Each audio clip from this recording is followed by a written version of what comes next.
Hello guys, आज हम पढ़ने वाले हैं। इस लेक्चर में हम पढ़ेंगे वेक्टर्स के बारे में। लास्ट टाइम मैंने आपको स्केलर्स और वेक्टर्स का डिफरेंस बताया था। सो वेक्टर्स क्या होते हैं? Vectors are those physical quantities which need both magnitude and direction to express themselves.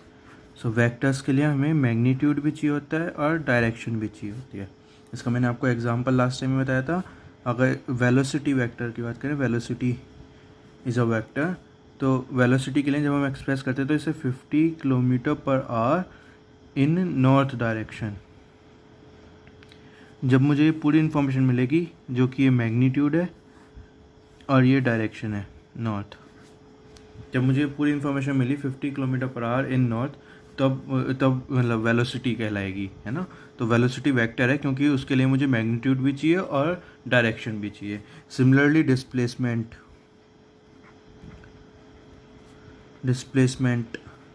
भी एक वेक्टर है जिसमें मुझे डायरेक्शन इम्पॉर्टेंट है कि अगर मैं 5 मीटर चलाऊं तो किस डायरेक्शन में चला। इन क्या कहते हैं, अगर ईस्ट डायरेक्शन में मैं 5 मीटर्स चलाऊं तो 5 मीटर और ईस्ट, जब मुझे ये दोनों पता चल जाएगा तो ये मेरे डिस्प्लेसमेंट कहलाएगी। तो मुझे पता चलेगा कि एक पॉइंट से बंदा, अगर उसे ओरिजिन मानते हैं, तो 5 मीटर चला और ईस्ट डायरेक्शन में चला, दैट इज़ डिस्प्लेसमेंट, है ना। 5 मीटर इन ईस्ट, तो ये पूरी डिस्प्लेसमेंट होगी। और अगर एक्सीलरेशन, सिमिलरली एक्सीलरेशन, कितना एक्सीलरेशन लग रहा है। लाइक अगर हम कार की बात करते हैं तो कार को अगर हम फॉरवर्ड डायरेक्शन में एक्सीलरेट कर रहे हैं या फिर बैकवर्ड डायरेक्शन में एक्सीलरेट कर रहे हैं, तो एक्सीलरेशन के लिए हमें पता होना चाहिए, लाइक डायरेक्शन पता होना चाहिए कि किस डायरेक्शन में एक्सीलरेट कर रहे हैं। तो इसके लिए भी हमें मैग्नीट्यूड भी चाहिए एंड डायरेक्शन भी चाहिए। सो दीज आर ये क्वांटिटीज़ हैं जितने, ये जो भी है, वेलोसिटी, डिस्प्लेसमेंट, एक्सीलरेशन, और भी होता है जैसे फोर्स हो गई। सो इन सब के लिए क्या इंपॉर्टेंट है? मैग्नीट्यूड के साथ साथ डायरेक्शन इंपॉर्टेंट है। मैग्नीट्यूड के साथ साथ डायरेक्शन इंपॉर्टेंट है कि किस डायरेक्शन में वो जो भी मैग्नीट्यूड है वो है, मतलब कि अगर वेलोसिटी है तो 50 किलोमीटर पर आवर किस डायरेक्शन में है, अगर डिस्प्लेसमेंट है तो वो 5 मीटर किस डायरेक्शन में है। सिमिलरली अगर एक्सीलरेशन या फिर फोर्स है तो किस डायरेक्शन में लग रही है। जैसे फोर्स की बात ही करते हैं तो मतलब फोर्स के साथ मुझे पता होना चाहिए कि कौन कर रहा है, पुश कर रहा है कोई किसी चीज़ को, कोई किसी चीज़ को पुल कर रहा है। लाइक फोर्स की डेफिनेशन होती है कि it is a push and pull, है ना। सो मुझे पुश एंड पुल से पता चल रहा है कि कौन किस डायरेक्शन में पुश कर रहा है, कौन किस डायरेक्शन में पुल कर रहा है। तो लाइक इंपॉर्टेंट होता है कि फोर्स कहाँ लग रही है। जैसे ग्रेविटेशनल फोर्स जब बात करते हैं तो वो हमेशा लाइक अर्थ अपनी तरफ खींचती है किसी ऑब्जेक्ट को, तो मुझे डायरेक्शन पता है कि वो like towards the centre of the earth उसकी डायरेक्शन है ग्रेविटेशनल फोर्स की। सो सिमिलरली, ठीक है ना। तो डायरेक्शन इसमें भी इंपॉर्टेंट होती है, डायरेक्शन फोर्स में भी इंपॉर्टेंट होते हैं। तो जो वेक्टर्स क्या होते हैं, वो फिजिकल क्वांटिटीज़ होती हैं जिसमें मैग्नीट्यूड और डायरेक्शन हमें दोनों चाहिए होती हैं। ओके, अगर वेक्टर्स को हम रिप्रेजेंट कैसे करते हैं, रिप्रेजेंटिंग अ वेक्टर,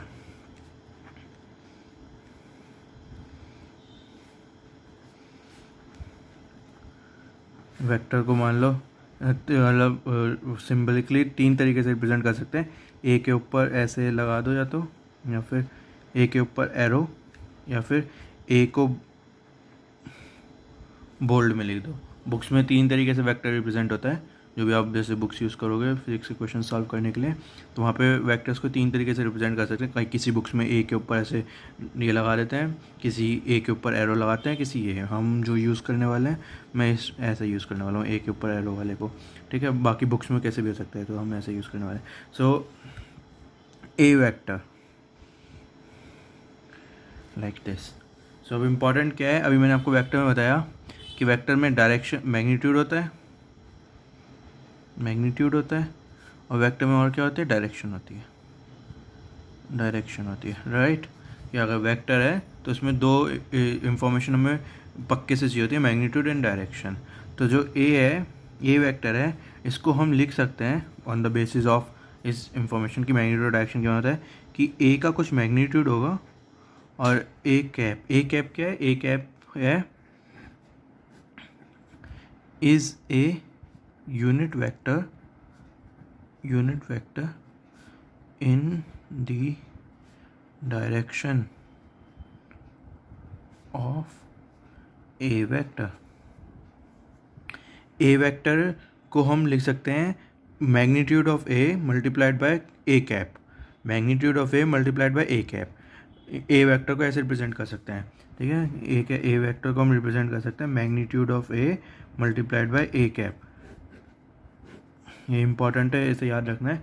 तो इसका मीनिंग क्या है कि मैग्नीट्यूड ऑफ ए, लाइक मैंने आपको बताया वेक्टर के लिए मैग्नीट्यूड और डायरेक्शन दोनों चाहिए होते हैं। तो जो ए कैप है वो क्या होगा कि मैग्नीट्यूड होगा उसका और फिर एक मल्टीप्लाई हो जाएगी ए कैप से। लेकिन जो ए वेक्टर है वो मैग्नीट्यूड होगा मल्टीप्लाई हो जाएगी ए कैप से। ए कैप क्या है? ए कैप है यूनिट वेक्टर। यूनिट वेक्टर का मतलब जिसका मैग्नीट्यूड 1 हो, मैग्नीट्यूड इसका 1 होगा, है ना। तो is a unit vector in the direction of A cap, A vector. A vector की डायरेक्शन में ही एक वेक्टर जिसका मैग्नीट्यूड 1 हो उसे ए कैप कहते हैं, ठीक है। ये कैप इंपॉर्टेंट है, ए कैप मतलब ये बड़ा इंपॉर्टेंट है। तो किसी भी वेक्टर का यूनिट वेक्टर उसकी सेम डायरेक्शन में से उसके ऊपर कैप लगा होगा। जैसे बी वेक्टर है कोई, तो इसका जो यूनिट वेक्टर होगा वो बी कैप होगा और जो उसका मैग्नीट्यूड होगा वो बी होगा। तो जो ये वाली चीज़ है ये रिप्रेजेंट करती है मैग्नीट्यूड को और जो ये वाली चीज़ है वो रिप्रेजेंट करेगी डायरेक्शन को, ठीक है। कि तो किसी वेक्टर को हम कैसे रिप्रेजेंट करते हैं? ऐसे रिप्रेजेंट करते हैं that a vector is equals to magnitude और उसकी डायरेक्शन, मैग्नीट्यूड और डायरेक्शन है। तो ये हो गया रिप्रेजेंटिंग अ वेक्टर। आगे चलते हैं। अब हम इसे ग्राफिकली या फिर ज्योमेट्रिकली कैसे रिप्रेजेंट करते हैं वेक्टर को? ग्राफिकली रिप्रेजेंटिंग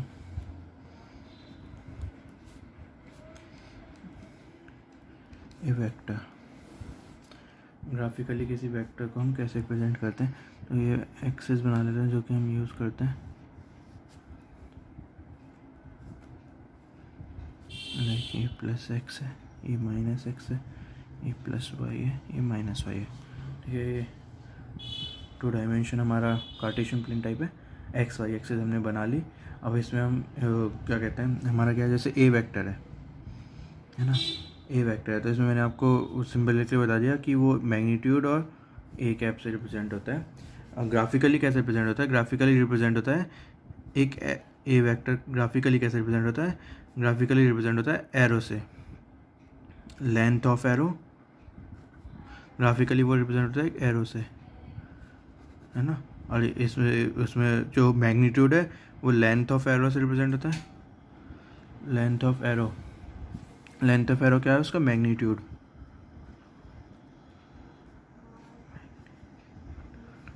और जो डायरेक्शन ऑफ एरो है वो है उसकी डायरेक्शन बेसिकली, ठीक है। तो अगर मैं ए वेक्टर है, जैसे ये मेरा यहाँ पे ए बना लेता हूँ, this is my A vector, ठीक है। This is my B vector, this is my C vector, और क्या कहते हैं, कुछ भी कर लो, जैसे this is my D vector. तो A vector, B vector, C vector, D vector ये किससे रिप्रेजेंट होते हैं? एक एरो से रिप्रेजेंट होते हैं ग्राफ में, एक एरो से रिप्रेजेंट होते हैं ग्राफ में। और जो इनकी जो लेंथ होती है वो रिप्रेजेंट करती है इनके मैग्नीट्यूड को। जितना बड़ा वेक्टर होगा उतनी बड़ी उसकी लेंथ होगी। जैसे अगर मैं कहता हूँ कि ए वेक्टर 5 समथिंग है ना, 5 इंटू ए कैप, ये डायरेक्शन ए कैप से रिप्रेजेंट करें। तो जो बी वेक्टर है वो मान लो ये अगर लाइन के हिसाब से देखोगे तो ए बड़ा है ना, और यहाँ पे मैंने बी मतलब एग्जैक्टली नहीं बनाया लेकिन छोटा है तो 4 कर लेते हैं इसे, चलो। तो 4 इंटू बी कैप, ये सिंपल है ना। तो बेसिकली जो लेंथ ऑफ एरो है वो उसके मैग्नीट्यूड को रिप्रेजेंट करती है। और जो उसकी जो डायरेक्शन है, एरो की जो डायरेक्शन है, जैसे इस डायरेक्शन में एरो जा रहा है ए वाला, बी वाला बिल्कुल ही नीचे जा रहा है, सी वाला इधर की साइड जा रहा है, डी वाला अपर साइड जा रहा है। तो जो एरो है, जो एरो की जो डायरेक्शन रिप्रेजेंट है वो उसकी मतलब डायरेक्शन रिप्रेजेंट करता है वेक्टर की को, सो एक वेक्टर को जब हम ग्राफ में रिप्रेजेंट करते हैं तो जो लेंथ ऑफ द एरो है वो उसके मैग्नीट्यूड को रिप्रेजेंट करती है, जो डायरेक्शन ऑफ द एरो है वो उसके डायरेक्शन को रिप्रेजेंट करती है। हैंस मुझे अब पता है ए वेक्टर को ग्राफ में कैसे लिखते हैं, ए वेक्टर को ग्राफ में कैसे रिप्रेजेंट करते हैं। किसी भी वेक्टर को ग्राफ में रिप्रेजेंट करना है तो उसके मैग्नीट्यूड, उसकी उसका जो मैग्नीट्यूड है वो लेंथ ऑफ द एरो है, और जो उसका जो डायरेक्शन ऑफ द एरो है वो उसकी डायरेक्शन है वेक्टर की। सिंपल है ना। अभी ये कि बिल्कुल बेसिक चीज़ें, आगे चल के अभी एग्जांपल्स लेते हैं। उसके बाद वेक्टर्स में बात करते हैं, इक्वल वेक्टर्स की।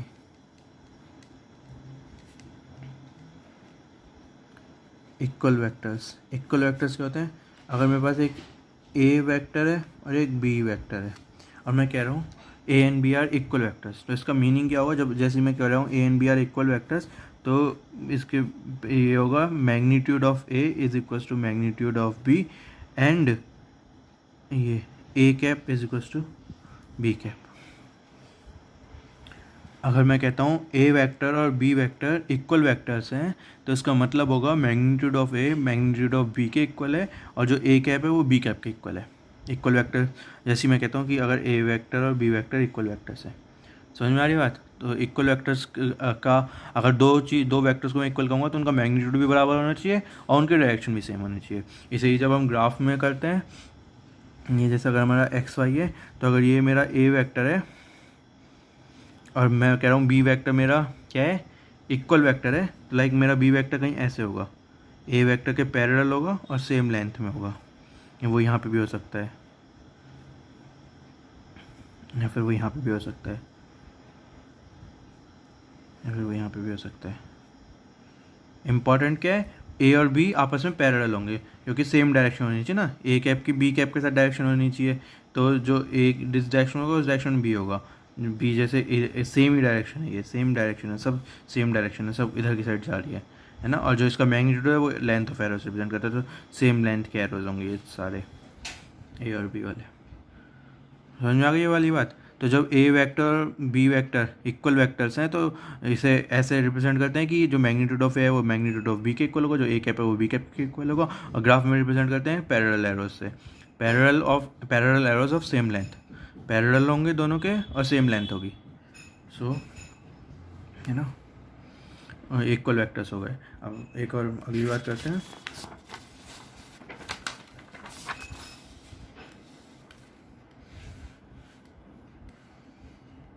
Opposite vectors.